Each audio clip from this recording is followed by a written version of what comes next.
Hello प्यारे बच्चों, आप सभी का स्वागत है। प्यारे बच्चों, आज हम कक्षा 8वीं की प्रश्नावली 3.4 का प्रश्न नंबर 1 हल करेंगे। तो चलिए प्यारे बच्चों शुरू करते हैं। आपको दे रखा है कथन सत्य और असत्य बताना है और इसके अंदर ज़्यादा कुछ नहीं है, लेकिन आपको ये तो पता होना चाहिए कि सत्य है तो क्यों है, यदि असत्य है तो क्यों असत्य है, ये चीज़ आपको पता होना चाहिए। तो चलिए शुरू करते हैं। आपको यहाँ पे लिखना है ए और यहाँ लिखना है हल, ठीक है। तो आप देखिए, क्या सभी आयत वर्ग होते हैं? ये कह रहा है सभी आयत क्या वर्ग होते हैं। तो देखिए आयत क्या है, आयत बनता है ऐसे और वर्ग बनता है ऐसे।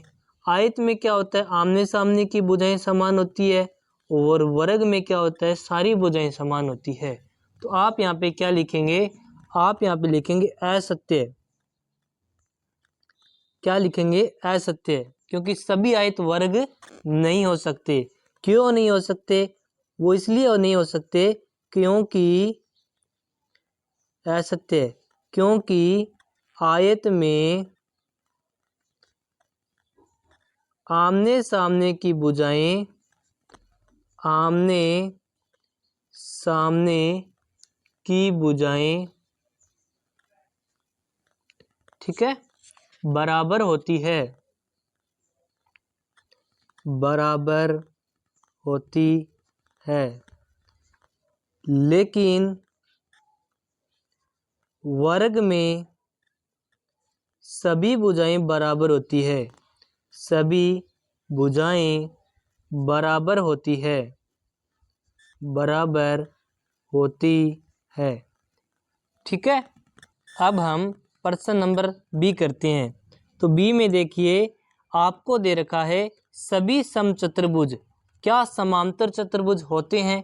आप कहोगे हाँ होते हैं, तो यहाँ लिखेंगे सत्य, क्योंकि सभी समचतुर्भुज में क्या होता है कि चारों भुजाएं क्या होती है, बराबर होती है, ठीक है। और समांतर चतुर्भुज में क्या होता है, आमने सामने की भुजाएं बराबर होती है, यानी कि जो समचतुर्भुज है उसके अंदर ये भुजाएं हैं, थोड़ा टेढ़ा होता है ये, और समांतर भुजाएं हैं ये, ठीक है। इसमें आमने सामने की भुजाएं बराबर होती है, इसमें सारी भुजाएं बराबर होती है। तो सारी भुजाएं बराबर है तो आमने सामने की भुजाएं तो बराबर होगी ही। तो आप लिख दोगे यहाँ पे सत्य। समचतुर्भुज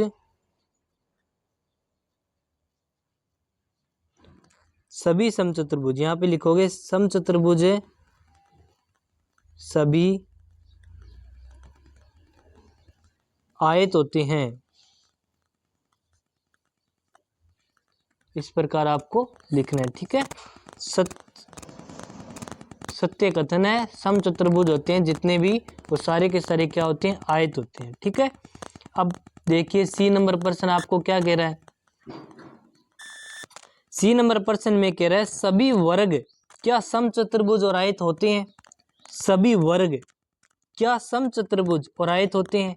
तो आपको याद होगा समचतुर्भुज में क्या होता है, कोई कोण 90 का हो भी सकता है और नहीं भी हो सकता। आयत में तो 90 का होता है, लेकिन समचतुर्भुज में कोई कोण 90 का होता है और कोई नहीं भी होता, और वर्ग में 90 का होता है। तो इसके अंदर आप क्या लिखेंगे, इसके अंदर आप लिखेंगे असत्य कथन है ये, क्योंकि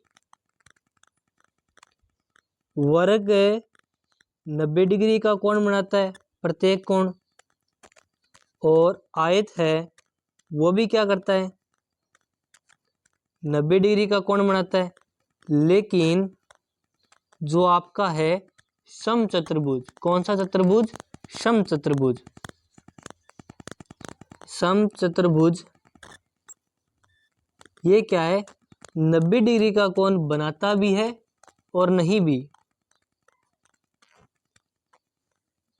और नहीं भी,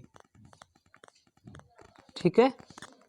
ये हो गया आपका सी का उत्तर, ठीक है। अब करते हैं हम डी नंबर। अब आप डी में देखिए, सभी वर्ग क्या समांतर चतुर्भुज नहीं होते? ये क्या कह रहा है, क्या सभी वर्ग है, जितने भी वर्ग, क्या वो समांतर चतुर्भुज नहीं होते? नहीं, ये गलत कह रहा है। ठीक है, ये भी क्या असत्य है, क्योंकि जितने भी वर्ग होंगे, वर्ग है ये वाला वर्ग है, ठीक है, ये समांतर चतुर्भुज नहीं हो सकता क्या?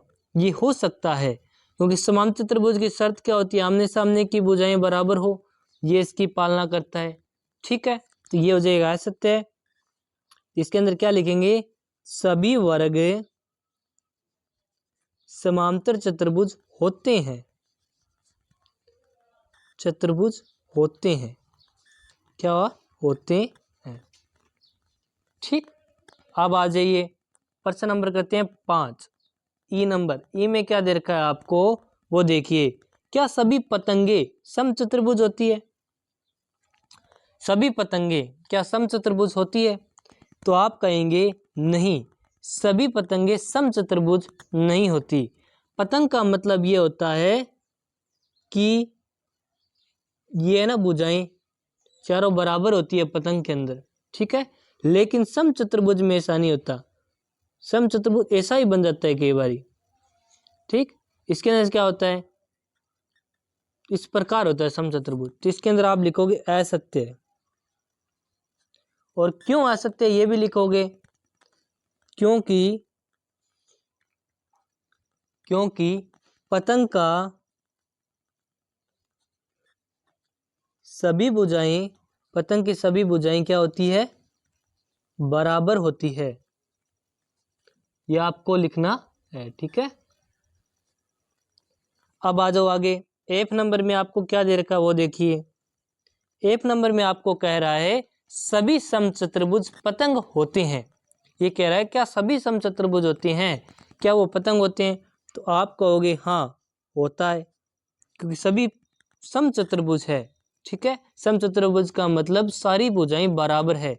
क्या वो पतंग होगी? आप कहोगे हाँ होगी, सत्य है, क्योंकि समचतुर्भुज की सभी भुजाएं बराबर होती है, सभी भुजाएं बराबर होती है। ठीक है, अब देखिए, अब हो गया। अब करते हैं जी नंबर। जी नंबर में आपको क्या दे रखा है वो देखिए। जी नंबर में दे रखा है सभी समांतर चतुर्भुज, सभी समांतर चतुर्भुज क्या समलंब होते हैं? तो आप इसमें क्या लिखेंगे? हाँ सत्य, सभी समांतर चतुर्भुज। अब आप देखिए समांतर चतुर्भुज यानी कि ऐसा चतुर्भुज क्या एक समलंब होता है? समलंब होता है इस प्रकार का, क्या ऐसा है? आप कहोगे हाँ है। समलंब में क्या होता है? ये दोनों समांतर होनी चाहिए, मतलब एक दूसरे को कभी नहीं काटे। और ये है समांतर चतुर्भुज, तो ये कभी काटेगी क्या? आप कहोगे नहीं काटेगी। तो इसके अंदर आप क्या लिखोगे कि सत्य, क्योंकि समांतर चतुर्भुज